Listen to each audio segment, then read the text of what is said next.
When the recitation began, a voice answered. It was calm, clear, and it was not hers. She did not scream. She did not collapse. She simply spoke, and everyone in the room understood that something else was present. This story is not told for spectacle, but as a reminder of where true protection lies. Welcome to the dark room.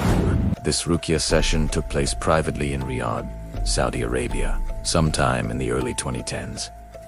For reasons of religious ethics and to protect her privacy, the woman's identity was never released to the public. All that is known is that she was in her mid-20s. Her family and friends described her as quiet, devout in her faith, and in good health. She had undergone multiple medical evaluations, but doctors could find nothing wrong. No physical or psychological cause for what she was experiencing. Their science had no explanation.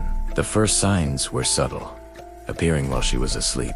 She described feelings of paralysis, an immense pressure on her chest, and the distinct sensation of a presence in the room, even though she could see nothing. Then, things began to change while she was awake. She found herself growing irritated during her daily prayers, the time that once brought her peace. She started avoiding any form of Qur'anic recitation, feeling a deep aversion to it. Episodes of sudden, unexplainable anger became more frequent. With all medical avenues exhausted and no answers found, her family made the decision to seek help through Ruqyah, the Islamic practice of spiritual healing. The session began with the Raqi, the one performing the Ruqyah, reciting verses from the Quran. As the powerful words of Surah Al-Baqarah filled the room, a noticeable change came over the woman.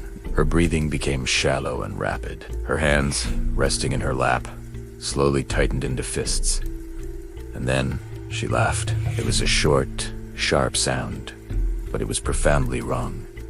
It didn't belong to her. The tone, the depth it, was entirely alien. The Raqi paused and asked who was speaking. Through her lips, a voice replied, calm and steady. I was here before her.